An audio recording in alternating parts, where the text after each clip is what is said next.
자, 현재 진행형의 부정문, 의문문 좀 얘기를 함께 해보도록 하겠습니다. 자, 다시 현재 진행형은 어떻게 생겼대요?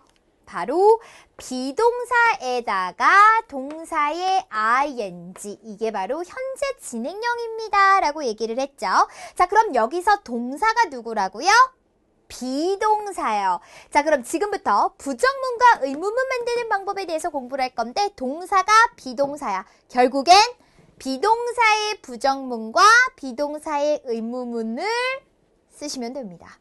되게 간단하죠? 우리 1과에서 공부를 했었잖아요. 비동사라고 하는 것의 부정문, 비동사의 의문문을 어떻게 만드는지요. 뭐라 그랬었죠? 비동사 부정문? 아니에요. 나타내는 방법. not이라고 하는 단어를 데려올 건데 어떻게 해요?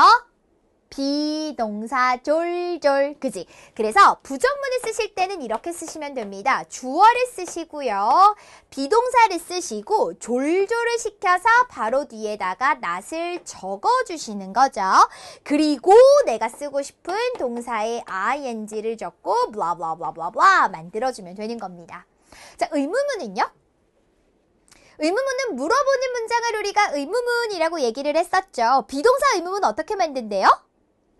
크로스. 그래서 문장 맨 앞에 두 개만 크로스 시켜주면 되는 거다. 그래서 비동사 맨 앞에 오고요. 주어 들어오고요. 나머지 동사의 ing, 블라블라블라 물음표 하시면 끝나죠. 그래서 현재 진행형의 부정문과 의문문은 동사가 비동사니까 당연히 비동사의 부정문, 비동사의 의문문으로 적어주시면 되는 겁니다. 자, 그러면 이 문장 한번 보죠.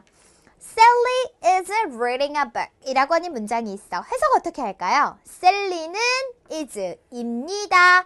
reading, 하는 중. 그러니까 셀리는 책을 읽고 있는 중입니다. 이렇게 해석이 될 거죠. 자, 그럼 지금부터 부정문을 한번 만들어 볼게요. 어떻게요? 비동사 졸졸. 그러니까 이 문장 같은 경우에는 어떻게 해요? 셀리는 그대로 들어오고 주어 비동사 뒤에다가 졸졸 시켜서 is not 그리고 나머지는 그대로 reading a book 이라고 하시면 되는 겁니다. 그러면 셀리는요 책을 읽고 있는 중이 아닙니다. 이렇게 되는 거겠죠. 자, 그러면 의문문은 어떻게 한다고요? 문장 맨 앞에 두 개만 크로스. 그러면 얘 두 개만 바꿔주시면 되는 거예요. 그래서 is Sally. 나머지는 그대로 reading a book. 물음표. 그러면 is Sally reading a book? 셀리가 지금 책을 읽고 있는 중인가요? 이렇게 물어보게 되는 거죠. 그래서 부정문과 의문문은 비동사의 부정문과 의문문을 생각하신다면 끝. 자, 그래서 우리 현재 진행형이라고 하는 것의 기본적인 모든 그래머는 끝이 났는데요. 함께 알아두기 들어갑니다. 첫 번째 과정은 사실 여러분들 지금 과정에서 물어보지는 않을 거예요. 하지만 궁금하실 것 같고 그리고 나중에는 정리를 하셔야 돼서 잠깐 가지고 왔는데요. 자, 현재형. 그냥 일반적인 우리가 배웠던 일반 동사를 쓰는 경우와 현재 진행형은 무슨 차이가 있냐라는 거죠. 현재 진행은 지금 어떤 동작이 진행 중인 거다. 그치? 그래서 동작을 진행 중임을 강조할 때 쓰는 거거든요. 그래서 현재 진행형의 기본은 그냥 그 동작이 지금 진행 중에 있어요. 동작을 강조한 데 쓴다면 현재형이라고 하는 것은 어떨 때 우리가 보통 현재형을 쓰냐면 변하지 않는 거 있죠. 변하지 않는 것을 나타낼 때 무조건 현재형을 씁니다. 예를 들어서 불변의 진리라는 말 들어보셨나요? 과학적인 사실은 변하지 않죠. 해가 어느 쪽에서 뜨고 얼음물이 몇 도고 끓는 점이 몇 도고 이런 과학적인 사실은 예전에도 그랬고 나중에도 그렇고 지금도 그렇고 그런 변하지 않는 것에는 우리가 현재형을 씁니다. 또한 사람으로 따지게 됐을 때 우리가 매일같이 해서 변하지 않는 것들 있죠. 그런 것들을 나타낼 때는 역시 현재형을 씁니다. 예를 들어서 She gets up 6 every day.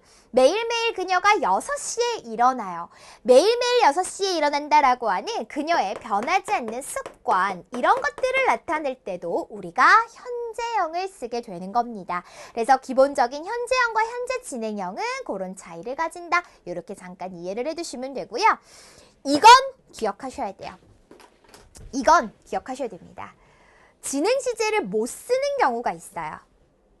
진행시제를 못 쓰는 동사는 우리가 어떤 경우에 진행시제를 못 쓰냐면 소유, 감정, 감각, 생각 이런 것들, 존재 이런 것들은 우리가요 진행시제로 쓰지 않아요. 가장 대표적인 예로 have가 있어요. have. 우리 친구들 have가 무슨 뜻이죠? have라고 하면 가지다라고 하는 의미도 있고요. 먹다라는 의미도 있어요. 봐봐. 얘들의 다 공통점이 혹시 뭔지 아셔요? 이런 아이들의 공통점은 전부 다 동작이 아니라는 거예요. 달리 말하면 현재 진행은 어떤 동작이 진행 중임을 나타내는 거기 때문에 현재 진행형은 동작만 나타낼 수 있어. 그럼 동작을 나타내지 않는 이런 것들은 진행시제로 못 써요. 그러면 have가 있어. 가지다가 있고 먹다가 있어. 얘들아, 먹다는 동작인가요? 먹는 동작이에요. 그래서 먹다는 동작이라서 진행시제로 쓸 수가 있어. 근데 가지다라는 것은 소유를 나타내죠. 얘는 동작이 아니라서 진행시제로 못 씁니다. 예를 들면 이런 거죠. 나요, 책을 가지고 있어요. I have a book. 이렇게 쓸 건데 have 대신에요. I'm having a book은 안 되나요? 이건 안 되나요? 안 된다는 얘기예요. 소유를 나타낼 때는 진행시제로 못 쓴다라는 겁니다. 그런데 have가 먹다의 의미로서 have a sandwich 이렇게는 동작을 나타낼 때는 am having a sandwich 그렇게는 쓰실 수가 있는 거예요. 이해되세요? 그래서 진행시제라고 하는 건 동작을 나타내는 것들은 쓸 수가 있지만 그 이외에 소유를 나타내서 가지다 의미를 나타내거나 감정, 사랑하고 좋아하고 이런 감정이거나 감각, 보고 듣고 이런 감각이거나 생각, think나 이런 것들을 나타내거나 그런 것들은 우리가 동작으로 보지 않아서요. 그럴 때는 진행시제로 못 쓴다라고 이해하시면 됩니다. 자, 그래서 우리가 현재 진행형 여기까지 함께 공부해 보셨습니다. 괜찮? 기가 막히게 정리해 놓으세요. 현재 진행형이 어떻게 생겼고 해석이 어떻게 되는 것이고 부정문 의문문은 어떻게 만들고 진행시제로 못 쓰는 동사들은 무엇이 있는지 이렇게 첫 번째 그래머였습니다. 정리하시고요. 지금부터 두 번째 그래머 공부하러 들어갑니다.